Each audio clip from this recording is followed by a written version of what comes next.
Bom, nesse vídeo eu vou mostrar a implementação da sequência do cálculo da sequência Fibonacci iterativo e recursivo. Ambos algoritmos foram implementados na linguagem Python.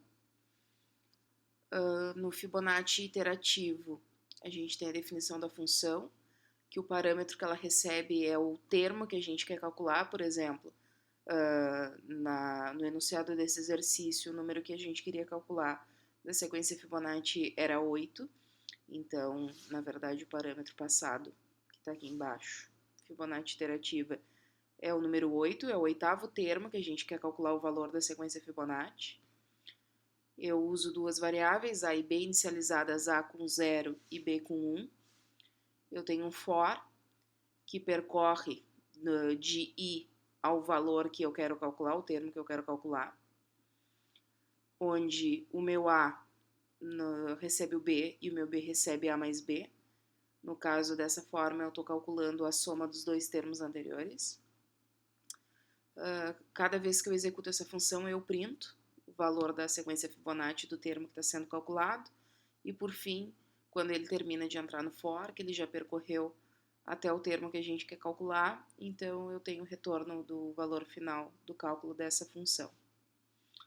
O recursivo, eu tenho a definição da Fibonacci recursiva, da mesma forma o parâmetro de entrada é o termo que eu quero calcular o valor da Fibonacci. Inicialmente eu tenho um caso base, que é quando n é menor ou igual a 1, ou seja, ele entra aqui quando n é 1 e quando n é 0. Quando é 0, o valor da Fibonacci é 0. Quando é 1, o valor da Fibonacci é 1.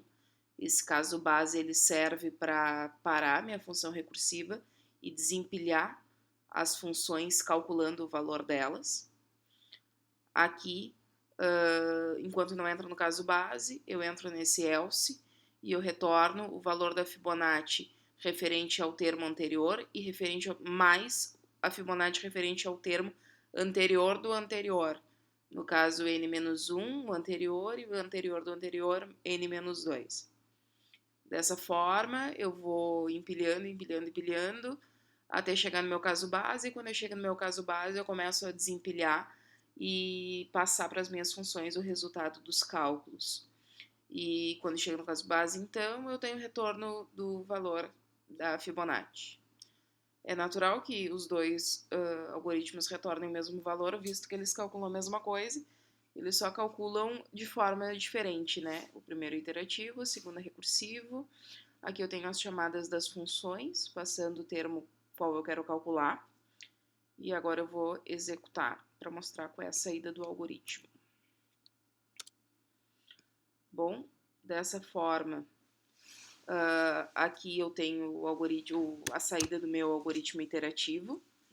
Todos os cálculos das funções Fibonacci, os resultados foram retornados. A Fibonacci de 8 me retorna o valor de 21. E o algoritmo recursivo, aqui eu tenho todos os momentos que empilha as funções Fibonacci. No caso de 8, ele empilha a função do anterior mais a função do anterior do anterior.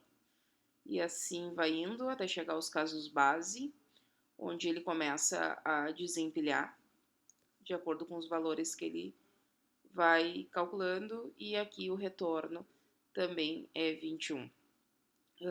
O algoritmo iterativo é melhor do que o recursivo, visto que o iterativo calcula uma única vez o resultado de um termo da função Fibonacci e o recursivo calcula mais de uma vez.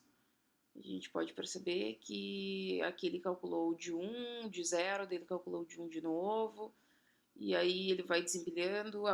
Computacionalmente ele é bem mais custoso que o iterativo, e isso para um termo muito alto, um número muito grande, ele provavelmente tornaria-se bastante lento. Então, nesse algoritmo específico, a recursão ela não é vantajosa. O ideal seria a implementação de forma iterativa. E esse é o algoritmo de cálculo da sequência Fibonacci.